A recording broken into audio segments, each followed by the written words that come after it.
Welcome to a new episode of Bold Thoughts and Video Games, the best place to get the latest news and updates that actually matter in the gaming community. From the inebriated mind of your host, Fernando Rodriguez. I woke up today and I'm on Twitter, just looking around, see a post from Dr. Lupo, and this dude's leaving Twitch. Yeah. So this is going to be very interesting because, one, I never in a million years would have ever thought that Dr. Lupo is leaving Twitch after those damn videos were coming out. You know, you guys remember a little tiny company named Mixer. I hear they're doing very well. Anyway, so after those two bots literally paid a massive check for Ninja and the Shroud, and then for the tank and get bought out by Facebook, or I'm sorry, partnered Facebook, my apologies. And Dr. Lupo and Tim the Tatman made those damn videos where they're like, blah, blah, blah, blah, blah, blah, blah, blah. We love this community. I'm staying here at Twitch. Out of the blue, I didn't see this coming. Were there red flags? I don't know. Maybe the red flags were the Twitch hate raids and all that good stuff that's going on. But just says, hey, I'm going to YouTube. This is incredible. I say this because it makes me wonder about Tim the Tatman. Now, Dr. Disrespect and Dr. Lupo are both at YouTube. They're both his buddies. Courage is already there. So I'm just saying. Or will Twitch just write up a massive check to keep Tim the Tatman? Because in all reality, yeah, there's some other streamers out there, but if Tim leaves, which unless this amount of money is unfathomably large, I have a gut feeling that I think Tim is following suit. I mean, it's just like he'll be able to play with Doc again. Remember how, you know, they miss each other. I miss watching them play. So it's just, I don't know, like today's just been fun. Today's just, my mind has been wandering in all types of places. I'm just like, what is happening? What is going on? And we're just gonna hop into this real quick. Dr. Disrespect is suing the fuck out of Twitch. Here's what he had to say about it. I make probably a quarter of what I was making on Twitch. A year later from being banned from the platform, well, you know, a lot of people think, hey, Doc, you did good. You're incredible. I listen, we've certainly tried to maximize the most of what we have to work with.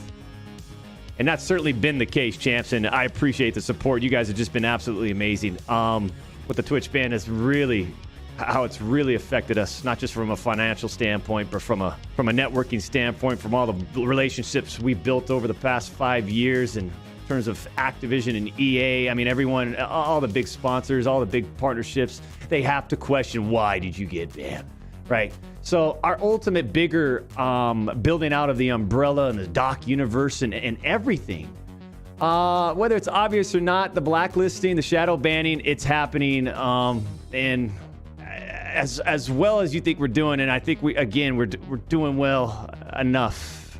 I'll tell you, man, it's been extremely disheartening. It's been a roller coaster of emotion, and it's absolutely fucking sucks. And to end off my little discussion here, but a lot of people ask me, do you know the reason? Yeah, I do know the reason why now. I've known for months now the reason why, and I'll just say this right now, champs. There's a reason why we're suing the fuck out of them, okay? I don't know how else to put it. The amount of damages and you just don't... No. What do you guys think? Do you think Twitch ruined his image? I'll answer that for you. Yes, it did. He goes on to saying how no one's gonna want to work with him because when you Google him, you Google Dr. Disrespect and pops up the two-time, the Doc, his damn freaking motto, whatever the hell it is. But then right there, also, it's banned from Twitch, no reason why. There's too many question marks. no company is going to no big massive company is going to want to take a risk on that. You know, because until they know what the reason is, there's no point of wanting to be affiliated. Because you know how today's damn culture is. If any company is working with someone or is sponsoring someone, and this X person, like, oh my God, he's a groomer, or oh my God, look what he did 20 years ago, or look what the hell happened here, and he did this, then not only does this damn cancer, they go after the people that you're associated with. They're like, oh my gosh, this guy did blank, and so-and-so's endorsing them, or so-and-so's affiliated with them, and then they have to drop them immediately, and they gotta come out with their own fucking little apology. It's like, I am so sorry, I should have had the foresight, you know, I should have went to talk to a damn psychic before I ever associated myself with him. I'm deeply, deeply sorry. We're not, you know, we don't, our views don't condone with theirs, and we're not gonna be associated with them anymore. It's a load of horse shit. And yeah, I completely understand why Dr. Disrespect is suing the fuck out of him, because I you know, who wouldn't? He lost so much money. He makes a quarter of what he used to make, and they don't even tell us why he's banned. Now, let me play devil's advocate real quick. If the reason he was banned is not that big of a deal like he's making it out to be, because he's making it out to be like it's not that big of a deal. If it's not that big of a deal, why hasn't he told us why he was banned? Now, I know you guys are probably shouting, saying, well, his lawyer, yeah, that's more than likely it's his lawyer telling him to shut the hell up and just like don't talk about it, which is smart, you know. Always listen to your legal advice, and that's what Doc is doing. You know what else Doc is doing? Rumor has it he's making a video game. And it's a dumb rumor, because he actually showed screenshots of this game per se. We still don't know what it is, but it looked like maps, and you know, it said, you know, vertical BR, and I don't know. It's to me, it's kind of ballsy of him to after all the shit that he talks about every video game, about Warzone, about how he hates Apex and with the shields, and you unload a full clip and they're still alive and you just broke their shield, yada yada yada. He bitches and moans about every aspect of almost every game, so it's kind of ballsy of him to be making his own damn video game, because now we're gonna be the ones talking shit about his game. It's like, look at all the crap this motherfucker was talking, and he can't even make a fucking decent VR. But you know, we'll see where that goes. Anyway, so moving on to Activision Blizzard. What is going on? What is going on with these damn companies? I don't understand. Keep your fucking hands to yourself. Anyway, so the state of California has filed a workplace discrimination and harassment lawsuit against Activision Blizzard. All right, a 2-year. Listen to what the fuck I just said. A 2-year investigation, and the lawsuit alleges frat boy culture was allowed to flourish in the office, creating an environment in which women were sexually harassed and discriminated against in advancements and compensation and decisions. You know, it was widespread complaints from, and it wasn't just one building. It was almost the majority of them. I believe the 2 worst ones was the one in Texas, and at the top of my mind, I can't remember which was the number 2. But these women would get harassed daily about their appearance, how committed they are to their job, being groped. What else? It's if you guys haven't looked into it yet, and if you guys haven't heard about it yet, it just blows my mind. It really does. Like, I get it. I'm not a feminist or anything. I'm your very basic, you know, man, like, you know, like a Neanderthal. We're very simple creatures, but we're simple enough to fucking know to don't fucking do this shit. You know, we're way past that caveman mentality for us. But and the worst part, not the worst part, we'll get to that in a minute. One of the things that bothered me is like these dudes in charge they had that damn rock star mentality. They would get shit-faced drunk, play video games all day, and go from I had no idea this was a thing until I started reading a few articles. They would go from cubicle to cubicle, just harassing the shit out of women. I thought it was like something you would just see in the movies, or like maybe I don't know what I was expecting, to be naive enough to not realize that shit like this happens, which just blows me away. It really does. And the lawsuit also alleges that women of color were particularly vulnerable to discrimination. It would take them longer to get a permanent position rather than their male counterparts. And there was this one story in particular where a woman of color wanted some time off, like she wanted to take some of her personal time off for a whole week. They made her write a one-page summary of how she would use the time off. Has any employer ever done that? I'm 31 years old and I've never had an employer say, okay, we'll give it to you, but what are you gonna do with that time? That's my fucking time. All right, it doesn't matter. It really doesn't matter. So that blew me away. The lawsuit also claims that the women were reporting concerns to HR, but they weren't doing anything about their complaints. But what they were doing was they were letting the people know, like, A, X, Y, and Z did this. Okay, cool. We'll talk to them about it, or we'll get something done about it. You guys have to remember that HR still works for the company, and so they would retaliate. They would cut them from projects or just get laid off. Yeah. And only 2 individuals have been named directly in the lawsuit. The president, Alan Brack, who has since stepped down, and Alex Afrasabi, if that's how you say his last name. Now, let's get into Mr. Alex Afrasabi real quick. Okay, so here are the complaints. Widespread harassment was not only witnessed by supervisors, but widely known enough that his hotel room during the company event was nicknamed the Crosby Suite. Yeah, after, obviously. And so he's been fired. Blizzard did release that in a statement. He was fired. Brack sent out a mass email to all the employees on July 22nd. He was like condemning everything that was happening. He was condemning all the discriminatory behavior and the state that he was stating that he was unaware of this bro culture and had spent his career fighting against it. And so, yeah. And after that, it took about 5 days for them to realize that their apology was fucking horrible due to the backlash. And so I love how they called their initial response very tone deaf. So this is not a laughing matter, but it's just so stupid how they still, after all this is going on, they're still fighting tooth and nail to just, because I mean, at the end of the day, they're a company and they're going to be losing money. They've already lost so much money from they're being sued by their stockholders because they've damaged the brand and they're losing money. So they're being sued for that. They're losing sponsorships.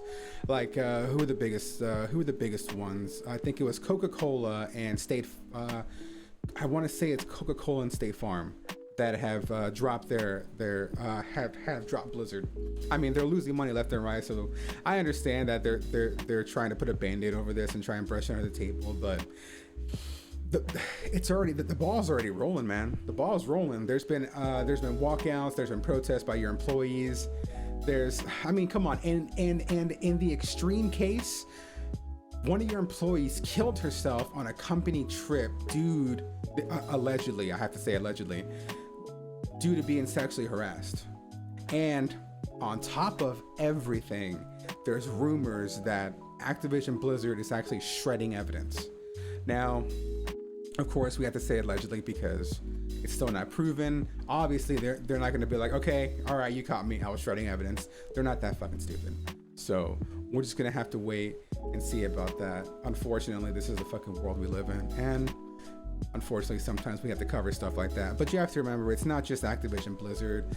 Shit like this is happening at Ubisoft. It's happening at Warner Brothers, and it's all a very similar toxic work environment and a fraternity-like culture in those places. And I don't know. I just feel bad for the employees because 99% of them had nothing to do with this, and so they're going to be getting shit for them. And I'm just extremely frustrated with how shit's still being run out there. But anyway, moving on to Twitch real quick. Now, a reason maybe a small portion as to why Dr. Lupo has left is because of recently there's been a lot of hate rates going on. Dr. Lupo is like that big brother figure.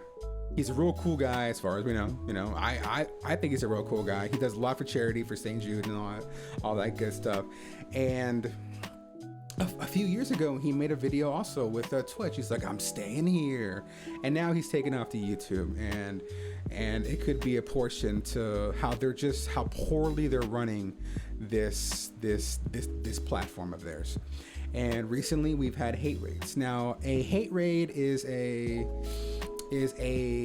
bunch of bots flooding various streams. So what it does is they get fake accounts and dummy accounts, and they barrage a bunch of racist, sexist, anti-Semitic, homophobic, abusive shit.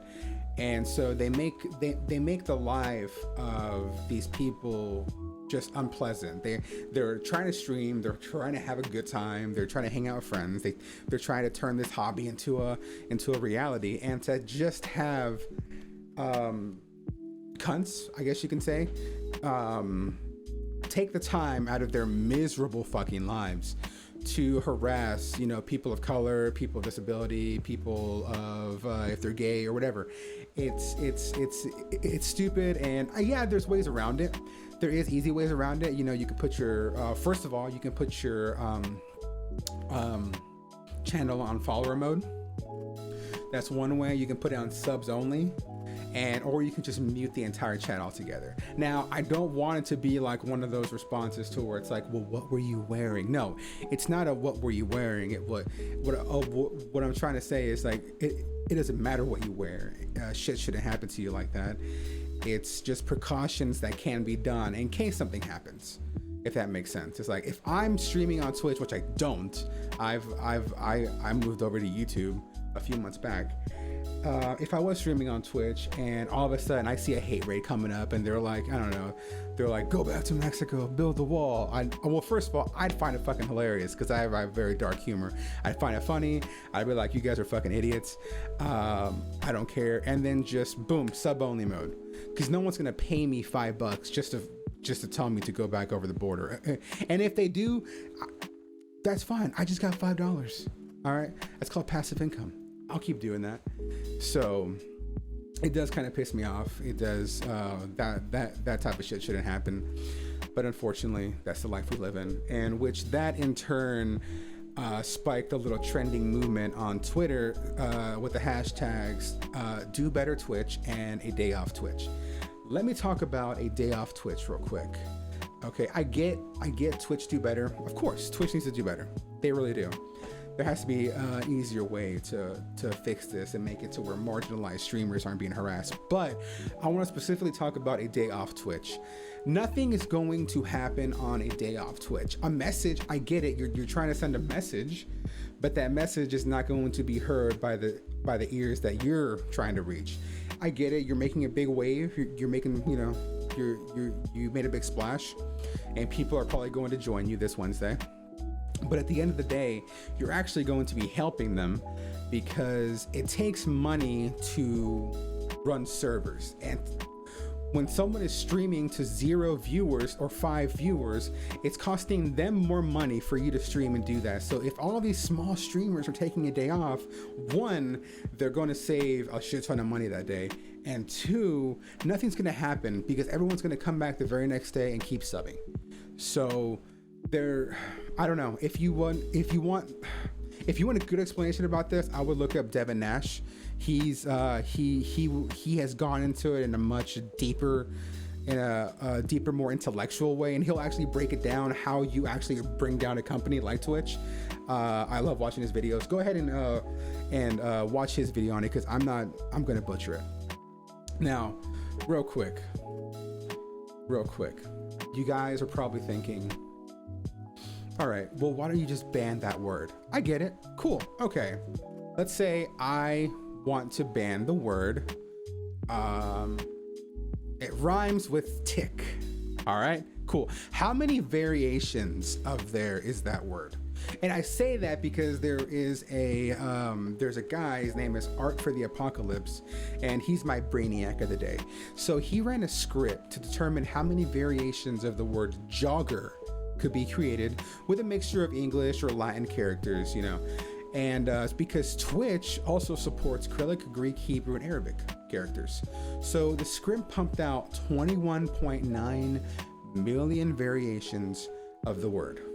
Okay, so that means I would have to go in and manually put in 21.9 million different variations in that box to ban that word for them to not say jogger or anything closely related to that. Now, okay, that's impossible, and you're probably thinking, hey, but Twitch, remember a couple months ago when Twitch removed 7.5 million bot accounts? Like, yeah, they did that for themselves. They didn't do it for anybody else. All right, so, and since I'm already mad anyways, who else is gonna buy the Skyrim 10-year anniversary? Why? 10 years, and all we have to show for it is ESO.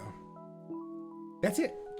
Just an online version of it and a bunch of DLCs. They're trying to they know they are never going to make another game as good as Skyrim.